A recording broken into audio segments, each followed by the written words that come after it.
everyone, it's Ben with Arctic Cat, and in this series we are diving deep into the world of engineering, specifically all things catalyst. In this episode, we're going to be covering suspension.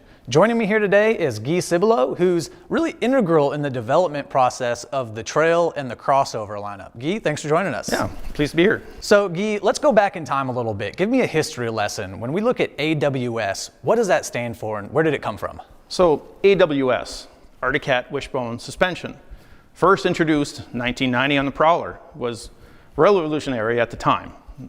Double wishbones were never included on a snowmobile.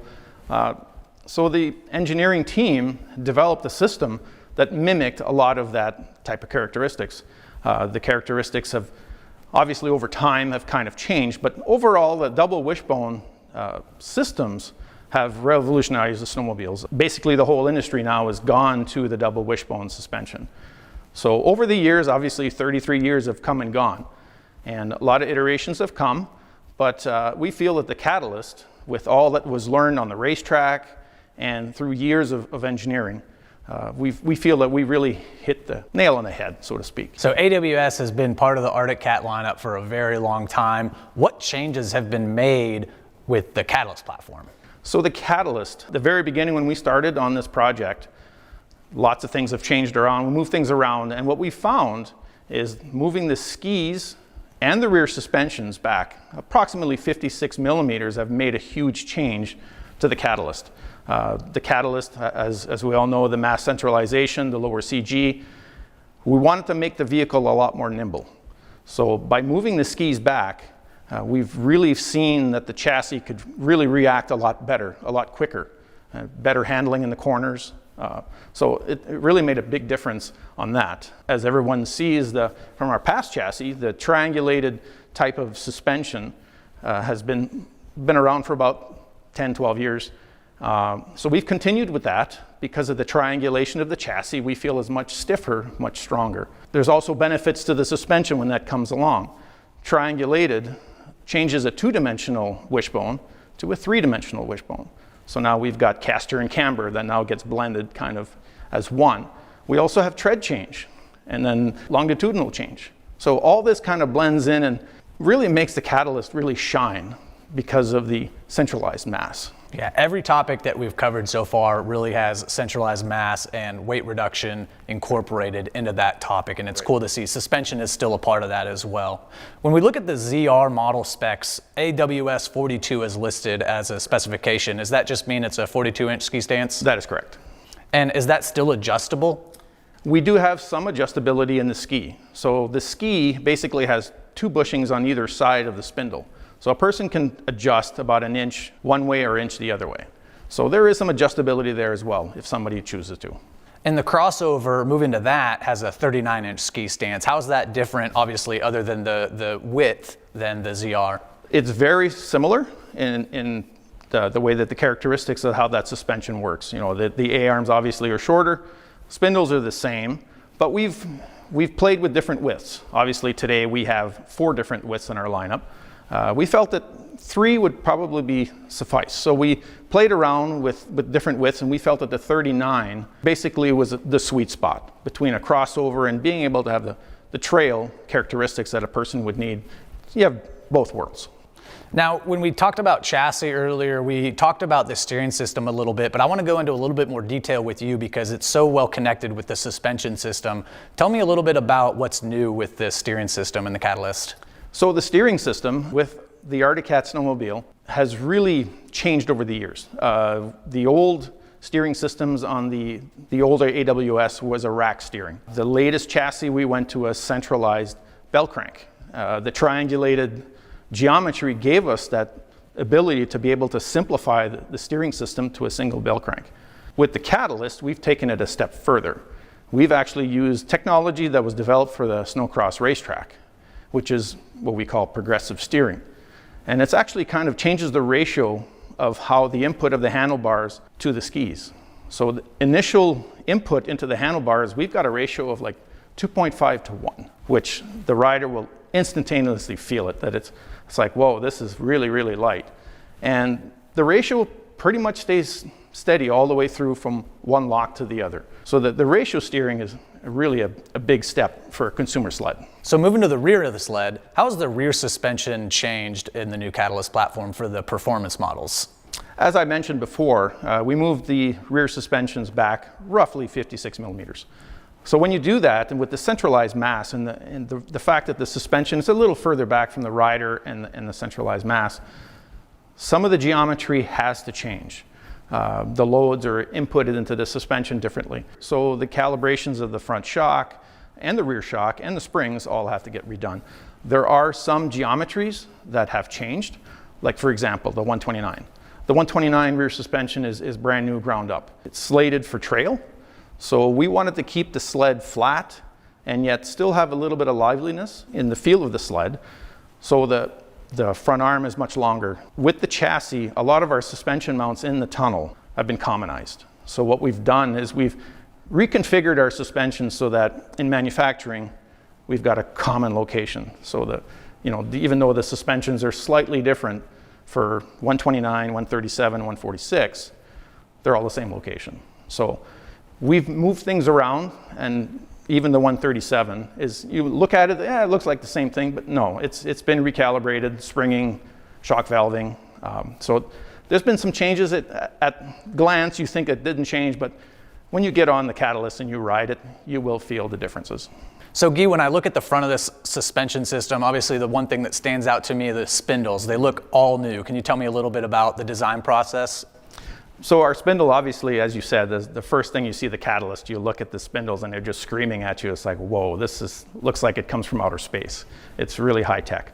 So what the engineering team uses is we collect a lot of data. In the years of the Catalyst, we've collected so much data into the front suspension to be able to create that, the lightweight and the minimized parts and all that good stuff. So we actually use optimization software. Now, this is an example of what the optimization software will do. It'll take the data that we inputted and give it some constraints like upper ball joint, lower ball joint, ski, and it will produce a really funky model like this. So this is an AI-generated model of the most optimum spindle that Correct. We can design. Right. So when you look at this, it's like, yeah, we can't manufacture this. So what we do is we take the input from that, and then we develop this. So this has been optimized using FEA and the practices of today's manufacturing abilities, and we've produced this spindle. Now this spindle has basically the spine where the load comes through, and then what we call the vanes right alongside here and right alongside here. So we end up with the Catalyst spindle. And there's some similarities you can see with the AI generated model and what we've come to produce. So it's pretty cool to see that we're using technology to help produce and manufacture these. It's not just somebody sketching something down on a notepad. Correct. Yeah, there's a lot of technology that's gone into a lot of the Catalyst, and you feel it. I mean, the optimization of many things, the driveline, the suspensions, the engine, everything that we've put into the Catalyst platform is all, a lot of technology from the Arctic Cat engineering team. Very cool. Now, we talked a little bit about some of the adjustments that have been made with the wishbone suspension. How does that mount differently on a spindle than what we're used to on previous trail and crossover models? The geometries, a lot of the stuff that we, over the years, have figured out that some of the geometries that we like and don't like. So with the Catalyst, we've, again, using snowcross, cross-country racing, we've come up with geometries that, this feels really good on the, not only on the racetrack, but for the consumer as well. Lower ball joint, upper ball joint has kind of been locked in, and we basically build around. Very cool. So another testament to the weight reduction, mass centralization, and lower center of gravity that we just keep talking about with the Catalyst. So Guy, we touched a little bit on the triangulation and how that all incorporates into the design of this and the suspension system. Now that we have something here to visualize it, show me what exactly you're talking about. So as you can see in the frame, we've got that large triangle where the steering points lie between the lower and the upper A-arms, lie right where they need to be to get the best bump steer in the industry. Another thing that I'm looking at here that looks totally new to me is this steering post. Tell me, where does this design come from and what's different about it? So the steering system on the Catalyst, now that we have a central post, lends us to what we call the progressive steering. Now we have a centralized bell crank we've used in past years, but this is different. This has actually got what we almost call power steering, but not power steering. So we got the leverage between the post and the bell crank. And as the system works, it's 2.5 to 1 ratio. As the rider turns the first 2.5 degrees, the skis only move 1 degree. And so on. So as you turn, you will feel that you're not being loaded through the handlebars. There looks like there's less components overall as well. Is that true? That is true. We've actually reduced quite a few components with the catalyst. Again, back to weight reduction, mass centralization. So that we've really touched everything on this snowmobile to make it react the way it is. So the steering system is obviously something that the rider is connected with at all times, and this is just another way that we're enhancing the rider experience by providing an optimum steering experience. Very cool. Well, Guy, thanks so much for joining us today. My pleasure. We talked a lot about the trail and the crossover suspension. Now I'd like to introduce Jake Crosby to talk a little bit about the mountain segment. Jake, thanks for joining us. So out front here, we've got obviously the rear alpha skid, which a lot of people are familiar with, and we've also got a mountain spindle. Tell me, starting with the front end, what's changed with the Catalyst platform? So we've optimized the front suspension for added deep snow performance. Starting with the spindle, we've actually strengthened the design, and we've actually extended the bottom length to give sort of an elevated A-arm clearance, which is something that we heard from our customer base that was desired. We also were able to take and build off of our bone spindle design, which we really like the performance of, and design a sleek, nice looking spindle that has very good deep snow performance and can really cut through the snow efficiently. Now, what about the steering system? We've already talked a little bit about how that's been optimized for pretty much all the Catalyst vehicles, but how does that affect the mountain segment specifically? So we spend a lot of time on the centerline steering in the Catalyst mountain platform to reduce drag in the system, reduce part count, and potential slot points, and just give a very stout feeling centerline stand-up steering that meets the performance needs of our customers. So people are really going to be able to feel a difference when they're riding this thing, steering it through deep snow. Yeah, steering effort is dramatically reduced, which is a huge benefit for fatigue in deep snow riding conditions. So if you can ride longer, you're going to have a lot more fun. And that was a huge goal for us. So moving to the rear of the sled, this is the Alpha Rail system that we've been running for a long time now. It's been proven to be durable, effective, and an amazing platform in the back of the mountain segment. What's different about the Alpha skid? It's the industry's best deep snow rear suspension, so we're just building on that performance by optimizing the front arm and rear arm geometry for the Catalyst platform, giving it a little bit more playful feel, but also the precision that our customers demand. And one big thing that customers will see with this rear suspension change is that they can dramatically change the performance of the vehicle by where they stand on the vehicle, and it plays right into lower center of mass, our lower weight, obviously the lightest skid in the mountain segment today. So we're just building off of that. We also have the adjustable limiter strap for customers that want to fine-tune their ride. So like I said, the Alpha platform has been out for a long time. Give us some more highlights about why this is such a unique platform and the benefits that you get riding in deep snow. Well, I mean, it's the best mountain rear suspension on the market, bar none. I mean, it sheds snow incredibly well, so you're not carrying excess weight. It's optimized for loading in multiple directions. It's minimized part count. It contributes to less rider fatigue, so you can ride longer. And it also contributes to a more efficient way to put power to the snow. So you're not spinning, you're not trenching, you're accelerating up the hill, and you're climbing past your buddies. In my experience, I've noticed with the Alpha that this machine floats better. It's more balanced on a side hill, and it's just an overall more enjoyable and easier to ride vehicle than I've ever experienced. Yeah, for sure. What track lengths are offered in the new Catalyst platform? We're going with the 146 and the 154 for the mountain suspension, and we're offering our 2.6 and 3-inch power claw tracks.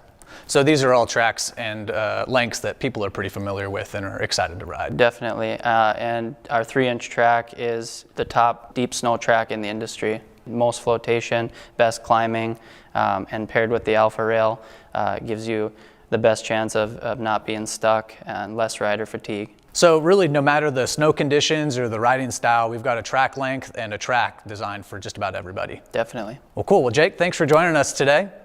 Up next, we're going to introduce Steve, who's going to talk to us a little bit more about the rear skids of the trail and the crossover lineup. So Steven, thanks for joining us today. Yeah, thanks. So I'm looking at something that looks entirely new to me. Tell me about what I'm looking at right now. Yeah, so this is a 129. It's an all-new layout for Catalyst. Starting in the rear, it's a unique geometry, unlike anything else in the rest of the ZR lineup. It's actually uncoupled. It still controls weight transfer, so it gives an extremely playful feeling, yet we have the cross-country, long arm in front, and it still allows the sled to corner really flat. Where did this come from? I mean, what inspired designing the 129 in a consumer sled? So we really came back to cross-country racing roots, and that's where it all started. So the front half, cross-country, and the back half is kind of a combination inspired by a few other models. Very cool. And what sort of suspension options are available here? I see that we've got an IFP shock on here now. Is there anything else that this is offered in? Yep, it'll also be available in the Attack, giving you the 3 quick switch options. Now, moving to the RXC, is there anything different with that sled? Yeah, so it's quite a bit different in Catalyst. The biggest being that we're in a 137 this year. The whole rear half is different. We've actually taken the parts directly from the 2023 snowcross sleds, and we've adapted it to cross country. So extremely durable, and it provides improved control, handling, bottom out protection, and it basically keeps the sled tracking really straight through any obstacle that's thrown at it. And on top of that, it's the most durable skid that we have. Now, shifting gears to the crossover lineup, the Riot is considered probably more capable off-trail than ever before. What sort of things have contributed to that? Yeah, so a huge thing is that in the Catalyst, the rider position has shifted more over the front arm. And so with all new shock valving, we've been able to optimize it for on-trail handling, yet give improved lift and flotation off-trail. And what sort of track options are available in the Riot lineup? So it is available with both a 1.6 and 1.75 inch lug, all 146 inch track lengths, but it just gives a couple options in case you're more of an on-trail guy or you like to play off-trail too. What about shock packages for the Riot? Are there any options that you have there? Yeah, so that's also available in IFP and Attack as well. Very cool. Well, Steve, thanks so much for joining us today. If you guys want to learn more about the Catalyst platform, visit arcticcat.com/catalyst.